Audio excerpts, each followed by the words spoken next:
Howdy and Namaste. This is Shiva, your friendly neighborhood online wellness and self-discovery coach, coming at you from Minneapolis, Minnesota.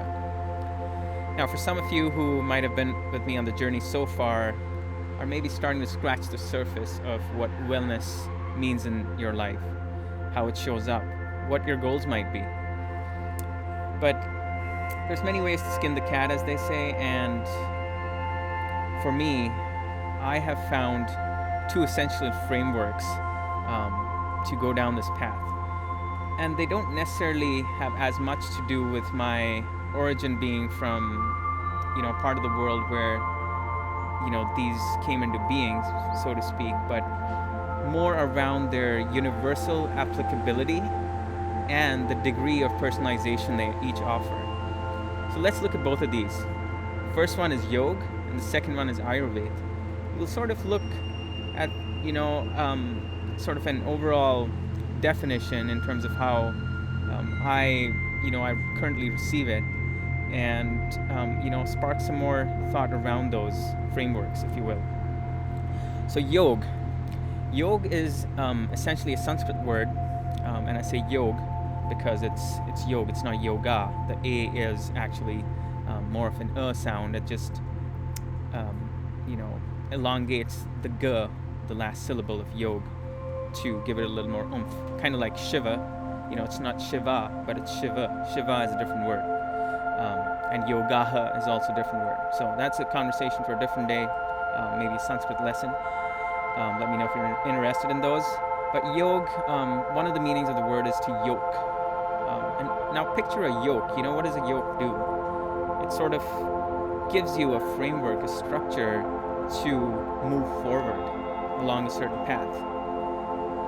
So what's really the path of yoga? Why even do it? Well, it's hugely popular.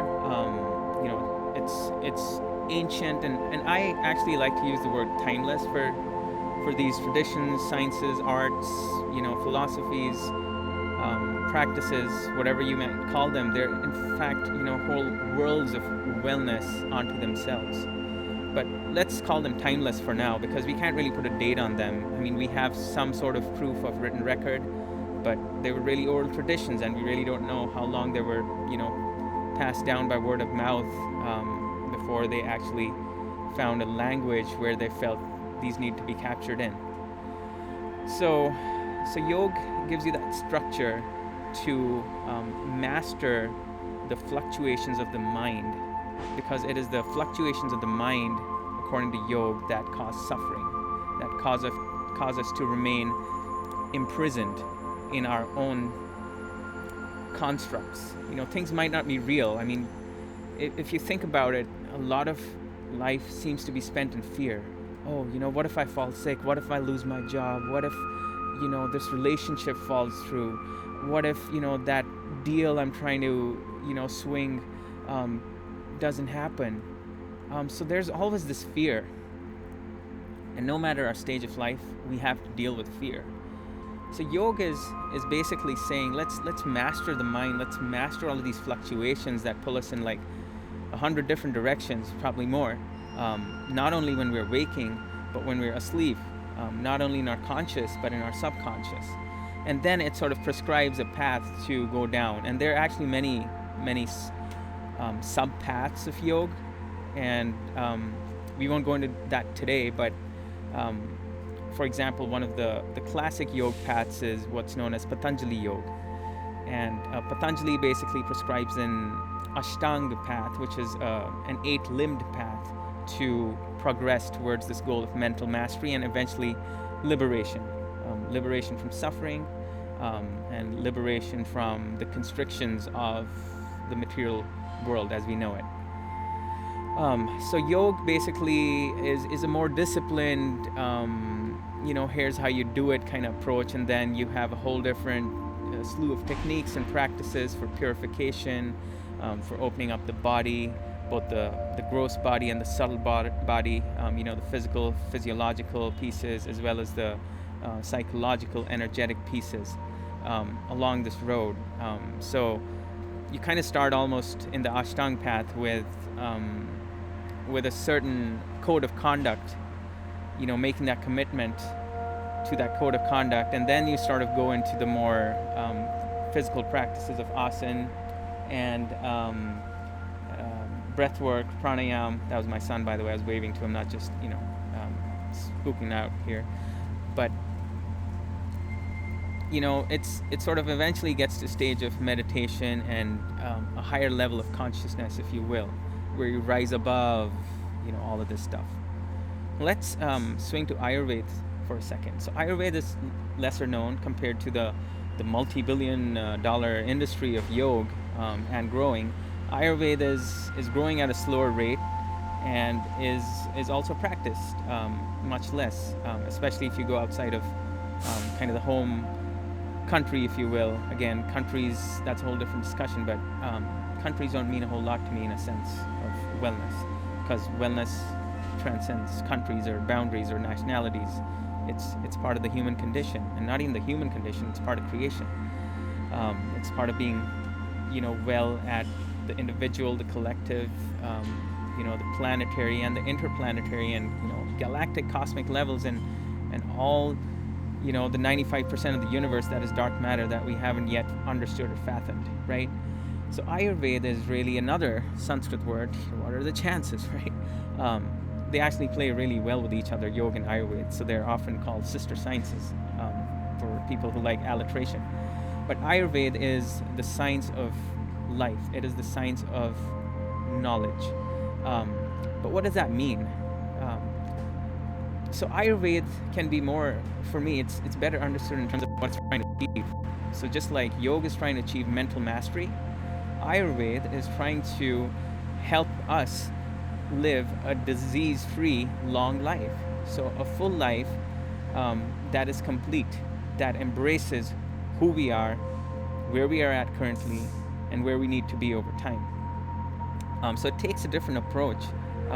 Like I said, it folds in practices and techniques of yoga, but it also focuses on the vehicle of this liberation, if you will, of wellness, which is, sorry for the noise, my son's playing with some new magnets he got. But Ayurveda tries to say that we have this physical body for a reason, and if we don't care the physical body, we're basically hampering any efforts we're making to improve our mind, to grow our mind, to challenge our existing set of beliefs and expand beyond what we thought yesterday, right?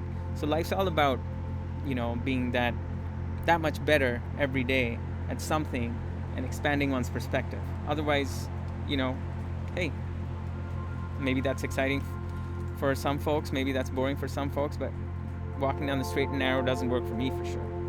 I kind of like to see, what's new about today. When waking up each morning, it's like, what might today bring? Just that question opens up a whole world of curiosity and exploration. And then you kind of go down and do your thing, right? So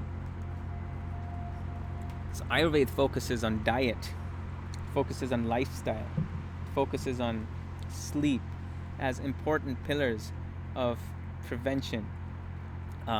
These are, the त्रयोपस्थम्भ, the pillars of maintaining a healthy, long life. And a key concept of Ayurveda is just digestion. It's digesting not just, nutrients from food. It's psychological digestion. It's digesting our thoughts and experiences. It's spiritual digestion. When we call something as soul food, what is that?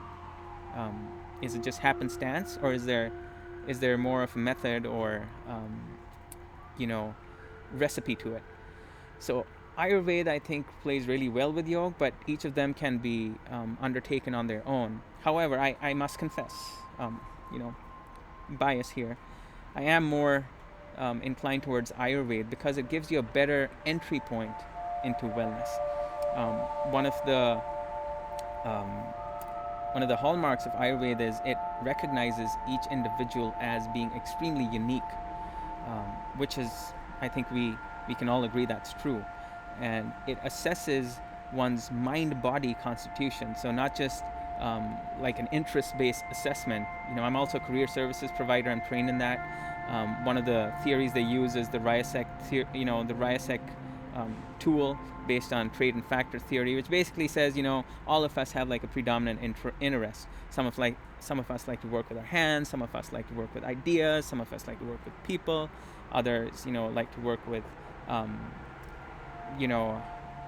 things, and yet others like to be more, boxed in and conventional, and follow the tried and trusted in their approach. Boxed in is probably the wrong word, because you could have many boxes, and then that's essentially a pretty big box. But Ayurveda similarly kind of approaches assessing a person not just from what are you interested in, but what's their constitution. What is that physical, energetic, psycho-social, emotional fabric that constitutes you as a whole person. And it uses that baseline to figure out how much you are in balance compared to what you were intended to be. So there's a difference between what is your base constitution and what is your current state. And I'd say 99.99999% of people are off their original constitution or base constitution, also called prakriti. So it's this imbalance that Ayurveda recognizes and says, let's bring that back to center first. And you can continue your yoga stuff, that's going to help the centering thing, but that's not the only thing you need to do, because you need to honor the physical body as well. You need to honor your sleep cycles. And while yoga also, as you get into a yoga routine, you'll naturally start falling into those.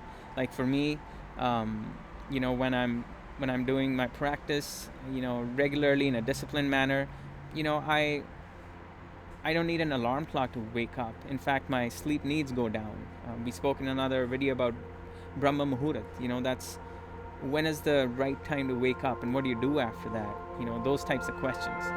So I think that's one of my longer videos so far. But again, let me know if you like the shorter ones, the longer ones, and what exactly, if you have any specific questions, would you like to know. But as I sign off, let me leave you with this thought. I'd love to know how yoga shows up in your life, how it has or hasn't. If it has, what's your experience been or experiences? And if it hasn't, what might be holding you back from exploring something? It'd be nice to know, because there's a lot of preconceived notions about yoga and Ayurveda being, quasi religious in nature, which, religion is a whole different thing, and it's beautiful, and it's ugly as well, just like anything else in life. It really depends how you approach it, what you do with it. So just think of yoga and Ayurveda as similar things. They're really based on human experience, first and foremost. It's not about religion. In fact, the geographic location they originated from did not have anything known as religion. There was no word that implied religion. The only words that were in existence at the time that we know of are things like purpose and way of life, so which is very different from religion. And if you just look at the practices of this, it's really aimed at health and wellness and uplifting the individual and the community, and it's basically let's all move together, rather than saying, believe this and then walk this path. Yoga and Ayurveda are all about, try this, see if it works for you, and if it works, hey, we've got more in store. So on that note, I'd love to know your thoughts on both of these sciences, what your experiences have been, and we'll come back to more later. So this is Shiva, signing off, in yoga, in Ayurveda, and in wellness.